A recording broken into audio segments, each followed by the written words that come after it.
aviators, and welcome back to the Aviate With Ananya podcast. Today, we are joined by my good friend Laura Weiss, president of the Women in Aviation Austin chapter. To start off, can you tell us a bit about your background and how you got involved in aviation? Yeah. Hi, Ananya. Hi. I'm so happy to be here. I uh, never really had a background in aviation until like 2 years ago.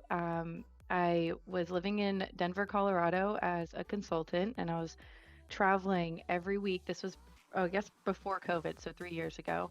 And I was traveling every week, and I don't know if you've landed in Denver or taken off from Denver, but it's very turbulent. And so I developed like this fear of flying. And I was just, when I moved to Austin, I was like, okay, it's time to conquer that fear. And then we just decided to start taking flight lessons to get it out of my system, just to start like learning how a plane works and how it all happened. So eventually the fear started to go away, and now I'm not afraid of being on planes anymore. I actually enjoy it. So just to rip the band-aid off of fear. Wow, that's crazy, man. I didn't know that.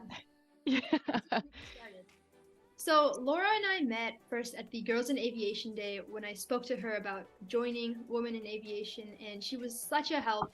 So, Laura, go ahead and tell our listeners more about Women in Aviation and specifically the Austin chapter.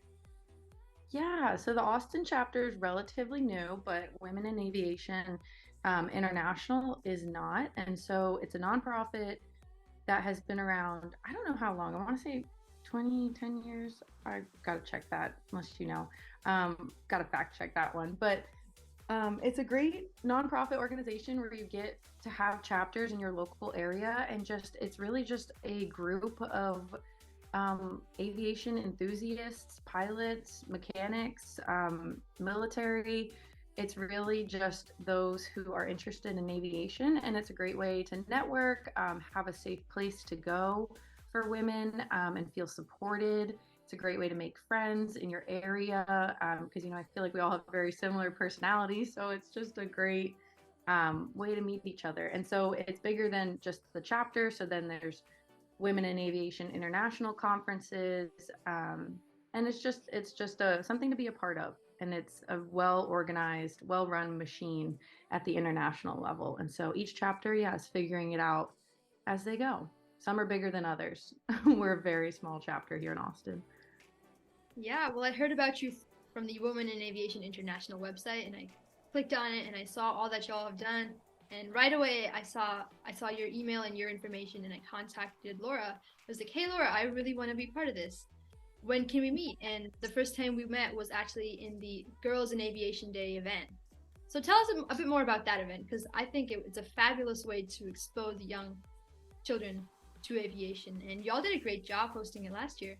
Oh my gosh, I appreciate you saying that. Yeah, because no, I'm so glad you reached out too, because I feel like now you're just a part of the board, and you've now become such a big part of our chapter that it all sprung from our first event. So yeah, Girls in Aviation Day, we did it for the first time last year. It's funny because Nicole Cunningham, she was the president. She started the whole chapter, was the president for, I want to say 2 years. And then she was like, we have to run Girls in Aviation Day. And I'm like, oh my gosh, who's going to help you do that? And she was like, you. And so I got chosen, but the power was bestowed upon me, and we just like made it work. Nicole is the best. I've never organized an event for that many people before, just from the bottom up. And so Atlantic Aviation was so supportive. They were like, please have your event here. We love you. We want to help in any way. Um, there were a ton of like vendors that reached out to us, like Southwest, the National Guard. Everybody wanted to like participate, and then we had just like a ton of volunteers. We didn't really have to um, beg people. People really wanted to help out, so the community was like, yes, I will be there. And we actually didn't even advertise the event. People just found the link on Eventbrite, and they signed up, and we kept the cap at 25 attendees, and then plus their parents for the year, because it was our first time running it. We wanted to like get through all the kinks and everything. But so many people like ended up on the wait list, but we were like, we have to do it, pretty small for our first year. So like the demand was totally there our first year. It was just like ironing out all the basics without growing too quickly. And so this year we're hoping, we can grow it. We're doing it at Atlantic Aviation again. Our whole chapter is already so excited about it. The planning is about to kick off this month. And so it's just a really great event for, after all that planning, it's a great event for girls in the community, not just girls, boys too, any gender. Welcome under the age of 18 to come and just learn a bit about aviation. We had activities, we had a bunch of vendors there, like I mentioned, Southwest, National Guard. We had static demos. We had a bunch of planes there, and we had food. And it was just a really good time just to get to know each other, learn about. We had. I remember y'all had some students from UT, like the aerospace students, and they brought aviation. Yeah. So there's all age ranges. I feel like from a baby was there to like age 75. I think that was the age range. Like everybody was there. It was so fun. It was just come as you go, meet some friends, learn something about aviation, and just like see that there's an entire community of women out there for you to be a part of. Like it's not different than anything else, So, well, listeners, as you could hear, we're having another event later this year. So make sure to check the link below for their website, and we'll get you right there. So talking about, I think this is your beginning in Women in Aviation, right? When Nicole reached out to you and said, oh, hey, I need some help with this event. Is this how you began your role in the Austin chapter? Yeah, so just helping Nicole, seeing everything that she did and just seeing like the demand is there from the community to be a part of something aviation related, a safe space for like men or women to be a part of. And so it just takes a lot to run a group of people in a efficient way. And so we're just doing the best we can, just keeping up with the demand, because it's easy, of course, to grow quickly because that demand is there. But it's like the hard part is now, keeping the maintenance and like keeping our members happy. Like how are we providing the best events for our members? And so like just giving each member a voice to say like, this is what I want from the chapter. So yeah, definitely just we're still figuring it out. And so like always open. Then to sustain. The sustaining part is what requires the most effort. And I think y'all are Yeah.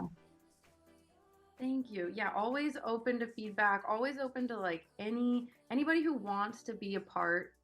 It's such like I say this all the time, but it's such an exciting part or time to be a part of our chapter, because other chapters are huge and they're pretty well-oiled machine. But ours is so new that like whatever you do makes a huge impact. So like you could take something and just run with it and it's yours. And so it's just like, if you have an idea and you want to be in our chapter, yeah, it's yours. Like, and people will love it. And if you own it, like it could grow to past many chapters, So we have just like such a great foundation of a clean slate, where we just like want people to get involved and, just like bring their ideas to life.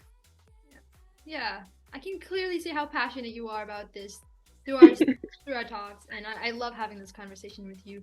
So can you tell and share with us some of your most memorable experiences as a pilot, maybe while you were trying to conquer your fear, or now as a more seasoned pilot? Yeah, there's two. There's one, it's when Nicole took me on my discovery flight and I like showed up and I was like, this girl, she's gonna take me on my discovery flight. She looks like my best friend. Ended up being my best friend.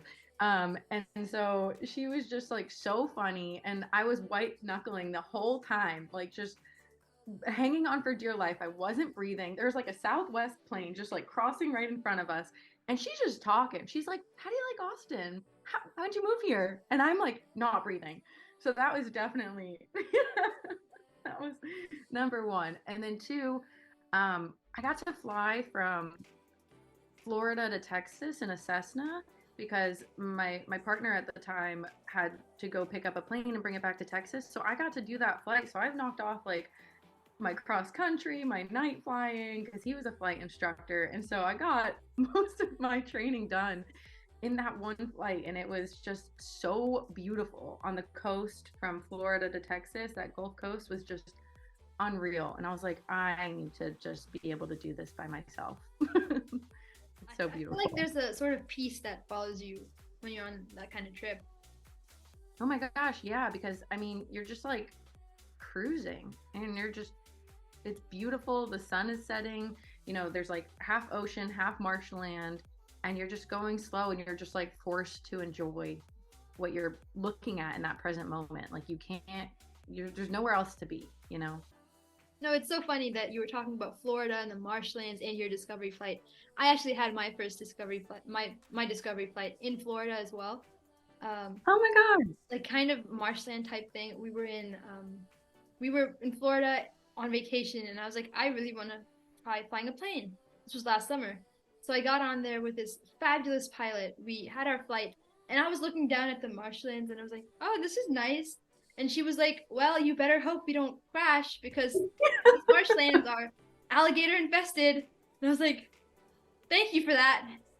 Yeah, you can't think about it. We were flying over them at night, and I was just like, hopefully we don't need to land because we can't land down there. That's so cool that you did yours in Florida. That's beautiful. Yeah, it's a really nice place to get your first flight. So now talking more generally about women in general in this field and like zooming out in the more broader context.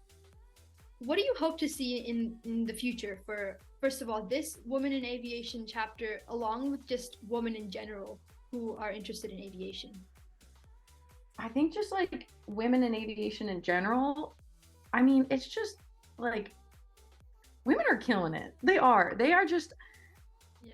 I think in male, because I studied finance, and you know, like I play golf, like I'm always in these like male dominated industries, and I feel like in aviation especially, it's definitely behind in terms of like, you know, equality. But I think women, like, we're not, you guys, we're just like pushing, we're just like, this is happening, we're a part of it. There's no difference if I fly a plane or if you fly a plane. If I'm a mechanic or you're a mechanic, I can do it too. And so I think that mentality just from like women, just that strength and like perseverance to just like keep pushing and being like, I'm not slowing down in this industry or at all. I think that would just be like incredible for women in aviation in general, because then the next generation is going to come and they're going to be like, oh, of course I could be a pilot. I've seen trillions of women. Like I've never not seen a women pilot, a female pilot, you know, or a female mechanic or a female air traffic controller. Like I've heard those voices plenty of times. That's nothing new to me. Like we need to just like get that to be the normal. Yeah. And so I know for me, when I was thinking about aviation, like last year, I was like, wait, I really want to consider this as like a career, as my future. I know for me, Girls in Aviation Day really helped encourage me, along with my discovery flight in Florida, as well as my membership in ROTC, Air Force Junior ROTC at my high school. So what do you think needs to be done to encourage more women to pursue careers in aviation and let them feel comfortable in growing their reach? Yeah, I think it's those experiences, like you just mentioned, that those were so impactful for you. Like that means a lot to me. And so I'm going to keep participating in them. I'm going to keep encouraging others to participate in them. I'm going to keep pursuing my licenses. And it's just like this like cycle of just supporting each other, which like women are so freaking good at. Just like encouraging each other, holding each other accountable. I think that like there's literally nothing that women can't do if we're all just on like the same wavelength. And just like social media, you've like podcasts, like what you're doing here is just getting the word out, you know, and however people understand information. I go on social media and I'm like, oh my God, there's so many female pilots. Like there's actually, I feel like more than men. But those are just like my algorithm. But I think just, you know, just having those experiences that make everybody feel supported in what they're doing. Like, you're not any different. You're actually like meant to be exactly where you are, you know? Mm-hmm. Well said. Well, Laura, thank you so much for joining us today and sharing your insights with us. It was so great to catch up with you and get to know you better. And to our listeners, if you're interested in learning more about Women in Aviation International or getting involved with the Austin chapter, I'll be including the links below to the website and social media. Thank you for tuning in today, and we'll see you on the next episode. Happy flying!